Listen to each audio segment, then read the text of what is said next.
क्या उत्तर प्रदेश की जनता का और खास तौर पर उत्तर प्रदेश के मुसलमानों का भरोसा अखिलेश यादव खो चुके हैं? क्या अखिलेश यादव मुसलमानों की और प्रदेश की जनता की पहली पसंद दूर दूर तक नहीं है? यह सवाल अब खड़ा हो रहा है और यह सवाल खड़ा होना चाहिए और यह सवाल अब पूछे जाएंगे, क्योंकि नगर निगम के चुनावों में बीजेपी इतिहास में पहली बार क्लीन स्वीप करती है। 17 की 17 सीटें जो हैं वो जीत कर जाती है। एक नई सीट शाहजहांपुर जो आती है वो भी बीजेपी जीत कर जाती है, और न सिर्फ जीतती है बल्कि 6 नगर निगम तो ऐसे हैं जहां बीजेपी और दूसरे प्रत्याशी जो हार जीत का अंतर था वो 1 लाख वोटों से ज्यादा हो जाता है। लेकिन जो सवाल शुरू में हमने पूछा कि अखिलेश यादव से मुसलमानों का क्या भरोसा डगमगा गया है, वो सवाल इसलिए पूछ रहे हैं क्योंकि आजम खान के गढ़ में चुनाव था। स्वार सीट जो थी वहां पर चुनाव था और वहां पर आजम खान उतरते हैं, उनका परिवार जोर लगाता है। अखिलेश यादव चाहते हैं कि वो जीत जाएं, लेकिन वो चुनाव नहीं जीत पाते हैं और बीजेपी के सहयोगी पार्टी जो है वो यहां पर उपचुनाव को जीत कर जाती है। इसके अलावा प्रयागराज, जहां पर अतीक अहमद की हत्या हुई थी, जहां पर मुसलमानों को लेकर कहा जा रहा है कि एक रोष जो है वो बीजेपी सरकार के खिलाफ था, वहां बीजेपी 1 लाख वोट से जीत कर आती है।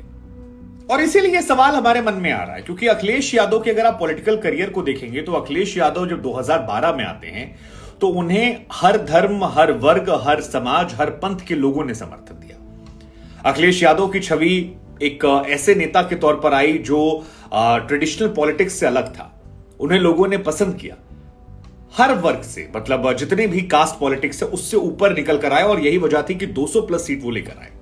हालांकि कहा जाता है कि उस चुनाव में मुलायम सिंह यादव की बहुत बड़ी भूमिका थी और मुलायम सिंह यादव ने चुनाव जीतने के बाद वो कुर्सी अखिलेश को सौंप दी थी ताकि अखिलेश सेटल्ड हो जाए और अपनी पॉलिटिक्स को आगे बढ़ाए। लेकिन 2012 के बाद से जितने भी चुनाव हुए, मसलन 2014 में चुनाव होते हैं, 2012 के बाद निकाय चुनाव होते हैं, वहां वो हार जाते हैं। 2014 में लोकसभा के चुनाव होते हैं, अखिलेश यादव वहां हार जाते हैं। 2017 के विधानसभा चुनाव होते हैं, अखिलेश यादव की समाजवादी पार्टी वो चुनाव भी नहीं जीत पाती है। फिर 17 में ही नगर निकाय चुनाव होते हैं, वहां पर उनकी पार्टी हार जाती है। 17 में राहुल गांधी के साथ गठबंधन किया था, उसके बाद चुनाव हारे थे। 2019 में बहुजन समाज पार्टी के साथ गठबंधन किया, बहुजन समाज को 10 सीटें मिल गई, अखिलेश परिवार तक सीमित रह गए, वहां वो चुनाव हार जाते हैं। 2022 में विधानसभा का चुनाव लड़ते हैं, किसान आंदोलन, तमाम फैक्टर्स उनके साथ होते हैं, आरएलडी का साथ लेते हैं और इसके बावजूद वो चुनाव हार जाते हैं। और अब इस बार फिर वो चुनाव हार जाते हैं और 0 सीटें जो हैं वो नगर निकाय चुनावों में पाते हैं। लेकिन अब सवाल यह है कि नगर निकाय चुनावों में तो अखिलेश 5 साल पहले भी 0 पाए थे, इस बार क्या अंतर हो गया? और इस बार क्यों कहा जा रहा है कि मुसलमानों का भरोसा उन पर नहीं है, जबकि पिछली बार भी नहीं था? तो इसके 2 फैक्टर्स हैं और 2 फैक्टर दोनों बहुत महत्वपूर्ण हैं। पहला फैक्टर है प्रयागराज में उनकी हार होना। प्रयागराज वो इलाका है जहां पर अतीक अहमद और उनके भाई अशरफ की गोली मारकर हत्या हुई थी, असद की एनकाउंटर हुआ था। और इस घटना के बाद यह माना जा रहा था, क्योंकि योगी आदित्यनाथ और अखिलेश की लड़ाई हुई थी विधानसभा में और योगी ने कहा मिट्टी में मिला देंगे, अखिलेश ने उसके बाद कहा कि सरकार ने एनकाउंटर करवा दिया है। अखिलेश की पार्टी है वो शाइस्ता परवीन के साथ खड़ी नजर आई। लेकिन इन तमाम चीजों में कहीं भी दूर दराज तक ऐसा लग नहीं रहा कि मुसलमानों का जो एकमुश्त समर्थन है वो यहां पर गया। और उधर आपको याद होगा चिट्ठी भी आई थी अतीक के बेटे की, जिसमें कहा था कि अखिलेश और मुसलमानों में और बीजेपी में कोई अंतर नहीं है। लेकिन वहां पर उनका हार मेरी समझ से परे कि इतनी बड़ी हार उनकी कैसे हो सकती है। और इसी तरह से आजम खान के गढ़ में हार जाना, क्या आजम खान के सियासी जो सूरज है वो अस्त हो गया है, या अखिलेश यादव की वजह से मुसलमान नाराज है? क्योंकि कई बार ये स्टोरीज आती हैं कि आजम खान या अतीक जैसे लोगों का साथ अखिलेश नहीं दे पाए उस तरह से और उस वजह से उनकी चुनाव में हार हो जाती है। लेकिन 0 सीटों पर सवाल खड़े होंगे और इसके कई और भी वजह हैं जो अखिलेश को लेकर उठते हैं। हालांकि इसमें अखिलेश यादव के समर्थक ये कहते हैं कि मायावती की वजह से वो चुनाव हार जाते हैं। मतलब अखिलेश के पसंद करने वाले लोगों का ये कहना है कि जहां जहां सपा जीतने वाली होती है वहां मायावती एक मुस्लिम कैंडिडेट उतार देती हैं और वो खुद सुनिश्चित करती हैं कि वो खुद भी हार जाएं और सपा को भी हरा दें। ये एक बहाने वाला फैक्टर हो सकता है, लेकिन पॉलिटिक्स ऐसे नहीं होती है। अगर समर्थन होता है तो दिखाई पड़ता है। अब देखिए, मेरठ में भाजपा के सामने जो प्रत्याशी हारा है वो AIMIM का है और मेरठ में मुसलमानों की संख्या अच्छी खासी है। इसका मतलब यह है कि एआईएमआईएम जो है वहां पर अपनी पैठ बनाने में मजबूत हो गई है। अखिलेश वहां पर नंबर 1 पर नहीं आए हैं। जिस शाहजहांपुर में एमवाई फैक्टर मानकर जीत मानी जा रही थी, वहां पर भी उनकी हार हो जाती। पहली बार निगम होता है और पहली बार वो हार जाते हैं। सहारनपुर, जहां पर मुसलमानों की संख्या अच्छी खासी है, मुस्लिम फैक्टर जो है वो बहुत जबरदस्त काम करता है, उस सहारनपुर में भी अखिलेश यादव नंबर 2 पर भी नहीं आते। नंबर 1 पर आती है बीजेपी और नंबर 2 पर आती है बहुजन समाज पार्टी। अब अगर आप 2 पर भी नहीं आ रहे तो फिर सवाल तो खड़ा होगा।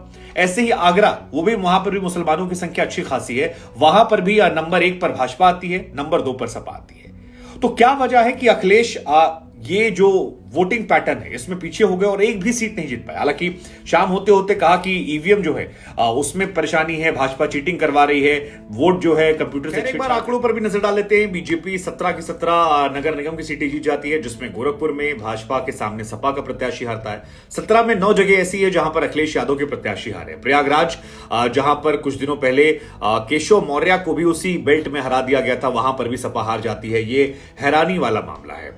वाराणसी में कांग्रेस जो है वो नंबर 2 पर आती है, सपा या बसपा या कोई और नजर नहीं आता है।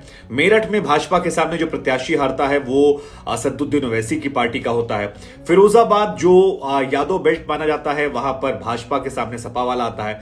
बरेली में निर्दलीय प्रत्याशी जो है जिसकी भाजपा से हार होती है, सपा बसपा कांग्रेस जो है कोई यहां नजर नहीं आता है। अलीगढ़ में, हालांकि अलीगढ़ भी मुस्लिम बाहुल क्षेत्र है, वहां पर भी मुस्लिमानों की आबादी अच्छी खासी है, वहां पर सपा नंबर 2 पर रहती है। गाजियाबाद में भी सपा नहीं नजर आती है, बसपा नंबर 2 पर आ जाती है।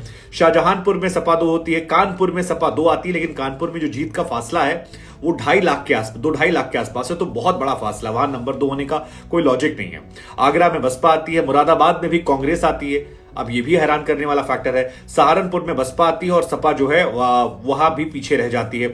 और एक आखिरी सीट जो है मथुरा वृंदावन, वहां सपा रहती है लेकिन वहां भी पीछे रहती है। लेकिन प्रयागराज, गाजियाबाद, कानपुर, लखनऊ, मथुरा वृंदावन और आगरा, इन 6 जगहों पर जो जीत का मार्जिन बीजेपी का है वो 1 लाख से ज्यादा का है और ये बहुत बड़ा मार्जिन है जिसे पाट पाना बड़ा मुश्किल है। उधर नगर निगम के अलावा नगर पालिका के चुनाव जो है वहां पर भी सपा का प्रदर्शन बहुत अच्छा नहीं रहा।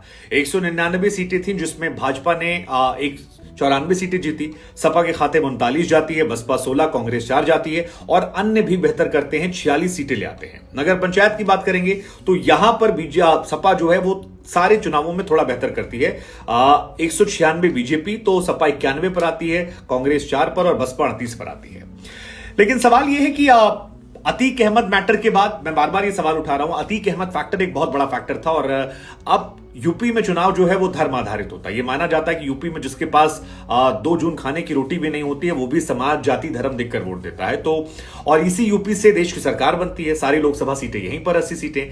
और 1 साल पहले चुनाव का अगर पैटर्न ये है जहां पर एक तरफा हार उनकी हो रही है और 1-1 लाख वोट से हार हो रही है, तो 24 में क्या इनकी होगी वापसी, ये एक बड़ा सवाल है। दूसरा सवाल ये कि क्या योगी आदित्यनाथ की जो छवि है वो बहुत बड़ी हो गई है, अब अखिलेश और मायावती उनके सामने काफी कमजोर हो गए हैं। बीजेपी को मानने वाले ऐसा मानते हैं कि अपराधियों पर जो ये कार्रवाई हुई है, राशन बांटा गया है और उनकी हिंदुत्व वाली छवि, ये तीनों मिलाकर उनके लिए जीत की बहुत बड़ी वजह बनती है। लेकिन मेरा सवाल आप लोगों से है कि अखिलेश यादव 2012 के बाद एक भी बड़ा चुनाव नहीं जीते हैं, पूरा चुनाव क्यों नहीं जीते हैं? और 17 की 17 निगम सीटें हारना, क्या यह संकेत है कि मुसलमानों का भरोसा उनसे हटा है, खासतौर पर आजम खान की सीट और प्रयागराज अतीक वाली सीट पर?